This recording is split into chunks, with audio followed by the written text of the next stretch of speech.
Midnight. That word was the actual code word for the city of Detroit. And when conductors said that word midnight to the slaves who traveled through churches, safe houses, and passageways from the Deep South headed for Canada, they knew they were close to freedom because that Detroit River and Canada were right there. Now, where I stand right now, this is actually the second iteration of the actual church. This is part of their history, where they pick up the narration, the narrative, and the heritage of one of their original churches, an actual stop on the Underground Railroad. It cannot be lost at the First Congregational Church of Detroit on Woodward. There is a precinct and voting going on upstairs by the people whose very ancestors stopped at the very lowest levels of the second iteration of this church during a perilous journey to freedom. Y'all hear that sound? That's the sound of the pain and suffering of those slaves. When you consider what the ancestors had to go through to get to freedom, it was not an easy task. It was very difficult. This church was part of the National Underground Railroad Network to Freedom, also known as the Underground Railroad. And beneath the church, a museum tour that brings slavery and the fight for freedom to life. My name is Bo, and I'm finna be you guys' conductor on this escape to freedom. But it's one thing I want you guys to know. It's gonna be one boss on this route, and that boss gonna be me. And if you listen to Bo, you're gonna make it to that place they call midnight. And some people call it heaven. Along the way, you're gonna meet some good people, and you're gonna meet some not so good people. But my name is Bo, and I ain't never lost a passenger. Y'all ready to go get your freedom? Today, taking the tour, a group of middle schoolers from the Mercy Education Program.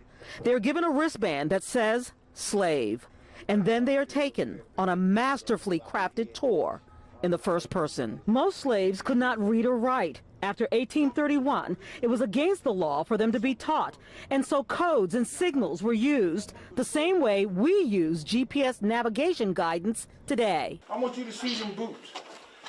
Now, if I'd have brought my passengers down here one day and one of those boots was turned that way, that means go back that way. It wouldn't have been safe.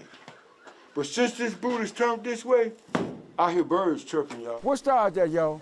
That's the Northern Star. But sometimes you ain't gonna be able to see that star. But we had different ways of letting each other know which way was north in pitch black darkness. Do anybody know what that green stuff is to go around the bottom of a tree? It's called what? Moss. And moss only grow on the north side. So if we couldn't find that star, we look down on the bottom of one of them trees and find that moss. More than 100,000 slaves made a run for freedom.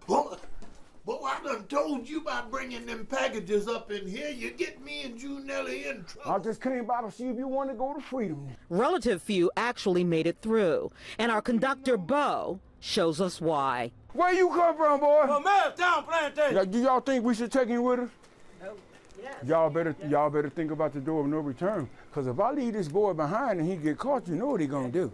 He gonna tell. Part artifact, part scenery, imagery, and performance. We are members of a group that we call the Society of Friends.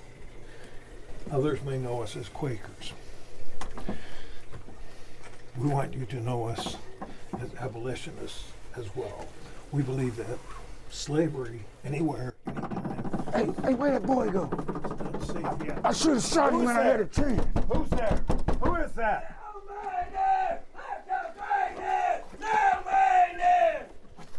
That same slave boy that I should have shot, he done ran and told which way we went. All historically sound, the museum tour is the story handed down from 200 years of slavery to the advent of the very first civil rights movement, the dangerous, agonizing march to freedom. Somebody tell me what that sign say right there.